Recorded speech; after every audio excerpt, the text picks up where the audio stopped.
We've received quite a bit of interest in my free-to-be workshop, so to that effect, beneath this video is a link that will give you a description for the workshop, and we've also included a special discount. So if that's something you would be interested in, I would invite you to click that link, and I hope that you would find the course to be quite beneficial.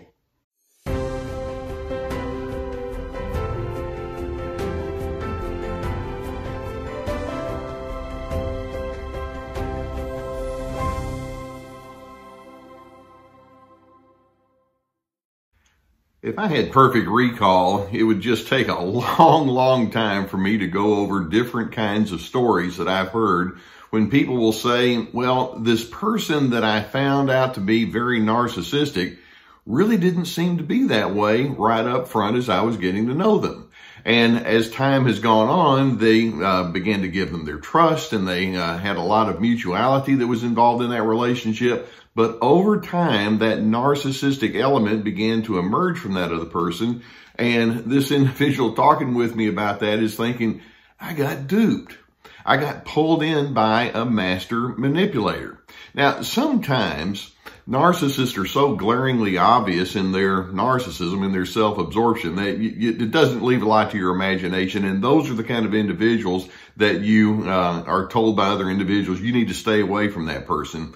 But many times, narcissists up front will give you a much different impression than is really true about who they actually are, and they cover up their narcissistic tendencies. And by the way, I find that to be very interesting because it implies down at a deeper level, those narcissistic individuals know there's something about them that probably doesn't need to be revealed because they're not going to get the reactions from you if that's the case. And so the fact that they go into cover-up mode implies they know what they're doing and they know what they're up to. In other words, they don't want you to know up front necessarily their rigid opinions. And they don't want you to see the fact that they can be agitated or they have strong biases that disable them from being able to engage well with people, or they have preferences that they know you might not like, or they may have a history of broken relationships. Those are part of what they are, and yet the fact that they cover it up implies, no, you just don't need to know that kind of stuff. Instead, initially, some of these individuals can appear to be very friendly, they can be funny, they can be good conversationalists, they may be very interested in you, they may offer you gifts, and they may say things like, sure, I'll be glad to help you, and it all just seems very nice and good to you, and so you're over there thinking, this is really good. I really like being treated in this kind of good way. But all the while, and this comes with hindsight perhaps later on, you begin learning you are being groomed. These individuals want you to be a source for their supply. And so because they want your adoration, they want to have the position of favoritism, they want to be in the position of honor, they want to have dominance, they want to be the one that's in control. They want you to enable their attitudes of entitlement. That's what they're aiming for. That's what they're angling for. And all the while you're over there thinking, looks like we can have a sense of mutuality here. This is going to go well. And they're over there thinking, I've got to figure out all sorts of ways to get you to do my bidding. That's how they operate. So many times narcissists will not appear to be narcissistic up front. Now, as we're talking about this topic, I'm going to give you a psychological formula that strongly indicates where I'm coming from on this, and I hope it's one that you can just emblazon in your mind. And that formula simply says, kindness without honesty equals manipulation. Kindness without honesty equals manipulation. Does that make sense to you? Now, one of the things that I genuinely believe that is necessary in healthy relationships and just in a healthy psychological sense is your external self needs to match as much as possible your internal self. And narcissists, their external self is one thing, and it is nowhere close to what's going on their inside. And that implies they're in a master manipulation kind of mode. They're posers. They're pretenders. And it requires a great deal of discernment on your side to be able to know what it is you're dealing with. Now, you have a strong disadvantage many times when you're engaging with these narcissists who don't appear narcissistic up front, in the sense that you may not be a user and a manipulator. So you don't think like that. You're not a bully, or you value encouragement. And so when somebody comes along and speaks words of encouragement to you, it's like, this is great. Your motives are clean, and you assume that what you see is what you get. And the narcissist is counting on that to happen. And so I know it can seem a little cynical or pessimistic to say, but we're going to have to go to that word trust, but verify. You want to have a trusting relationship with that person. But before you get in too deep with these individuals, there needs to be lots of verification. And this also says that with so many of these individuals, you want to make sure that you go slow in the way that you attach to them, because they tend to be rather quick in the way that they want to attach to you. They want to be in your confidences, and they want to be a good close friend of yours, but you want to just kind of have a sense of wariness up front. And I just tell people in my counseling office, sometimes you have to build in a certain amount of pessimism until it's otherwise proven to be no longer necessary. Over time, when you're engaging with these narcissists who didn't appear to be narcissistic up front, certain patterns are going to emerge. Let me run through some of the patterns that we tend to see from that narcissistic person. Eventually, you're going to see some self-esteem issues that start showing up. They seem to be over-eager or over-hungry for you to say that they're really okay and they're really terrific, and they have an extra measure or an extra need for that kind of thing. Or another pattern that tends to emerge is they tend to show over time a strong inability for self-reflection. They don't really go down into that insightful style of communication or exposure of themselves.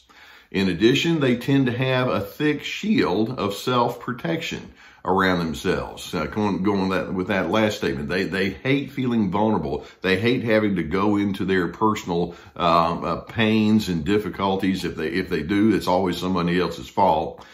Which leads to another pattern that tends to come up, excuse me, and that is they tend to have a very thick shield of self-protection. They don't admit their faults. They blame. If you do begin finding out, hey, what happened to this relationship, or what happened to that transaction over there, it's always somebody else's fault. They will drop critical comments. This is another pattern, critical comments about others. And eventually they start dropping critical comments about you. And the more you get to know them, the more you're going to hear that side come through. In addition, another pattern that tends to emerge is they begin showing themselves to be very defensive, even about minutia. I mean, if you just ask about a very simple kind of thing, it's like, what are you doing to ask me that? And they have a tight wall of defense around themselves. Over time, even though initially they may appear to be flexible, over time, another pattern begins to emerge, and that is their black and white, all or nothing thinking. That becomes very prominent, and you can realize there's more of a rigidity than they really initially wanted you to know about.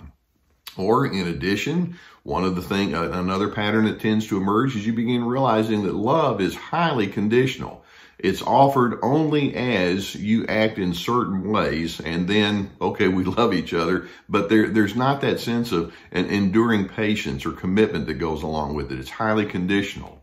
In addition, another pattern that tends to emerge is they have to establish themselves as being better or smarter or more beautiful or more connected than others. They want to show themselves to be superior, and you begin realizing that seems to be a really big deal to these individuals. And then another pattern that is very strong with these poser narcissists is they eventually show that they have almost zero capacity to connect with you at a heart level. That's just not something that they do. Now, it takes time for these patterns to emerge, but I hope you can see that just because somebody shows themselves to be friendly and engaging up front doesn't mean there's not a lot of garbage behind. And so I know it can be frustrating to think that it's going to take some time for these things to reveal themselves, but that's just the way it works. So a few words of caution. First and foremost, we're going to say when you're getting to know people, whether it's inside your extended family or in a dating relationship or business or friendships, the patient approach is always the best approach. And if that narcissistic person begins to show some impatience, like, well, why aren't you doing this with me? And come on, I thought we were going to do this. Let's get it going. They want to work fast. They want to pull you in. That's a huge red flag when they don't have patience regarding the development of your relationship. Another word of caution, and I'm not going to get into how I got into this, but because there's too much to say there, but it's my opinion, to take it for what it's worth, that maybe about 20% or so of the population has a really strong understanding and capacity for healthy and clean living. So many other individuals out there just don't think it through very deeply, and they either just don't make a priority of thinking about relational skills, or they have a whole lot of pathology. But about 20% of the population really understands and is committed to true healthiness. I hope you're going to be one of those, but you kind of have to realize, you have to do a lot of winnowing as you engage with other individuals and as you draw close to people. And then finally, we can say that your self-revealing communication and your ability to connect at a deep level needs to go very slow. You want to be very cautious. And my opinion is that if you are going slow, it's going to be worth it in the end if that person proves to be worthy of reciprocating to that. So I know it's frustrating to say, sometimes these narcissists are the wolf in sheep's clothing, and you have to be rather guarded and wary. But I hope that you can approach individuals with a mind that's awake. And that has a sense of realization that says sometimes people aren't what they seem to be. Over time, they reveal themselves, and as it happens, then you can have confidence. But just be careful. These individuals can be thinking, "Oh, I so have you going." And my response to that is, no, I'm onto the pattern, and I'm going to watch very carefully to make sure that I'm going to connect with people that are going to join me on Team Healthy. That's what I do. I hope that videos such as this give you some good awareness and insight to ponder. If you've not already done so, I would encourage you to hit that subscribe button, and more videos will come. There'll be a notification bell. It's not going to ring, but go ahead and hit it anyway. In addition, it may be that you would like to have some counseling. And if there's somebody in your immediate area that could help you in that regard, I would encourage you to do so. If that's not the case, then we have a link below to a service. They're a sponsor of ours who can help you find counselors. They have a whole list of licensed professional counselors, and if that's the need, it's an online counseling service. I would encourage you to seek that out. By the way, you're going to notice a join button and a tab. You can hit that, and we have a very minimal fee for a membership to our Team Healthy that allows you to have access to live Q&A times that Laura and I do, and in addition to extra articles and extra videos and interviews and stuff like that. So you might want to join us on that. In addition, we have my workshops, my videos, my free-to-be workshop, and we have new ones on the way that are going to be really interesting, and webinars that we have, books, etc. So avail yourself to all of that. All right, I'm hoping that as you ponder things that we're talking about today, that you are going to operate with that sense of awareness, realizing I want to be true to my convictions, and I'm going to take it slow and easy as I get to know other individuals, and in the end, it's going to be worth it. I'm hoping that you can have relationships where there is that sense of mutuality, and as that happens, then it allows you to have a lifestyle of steadiness and peace.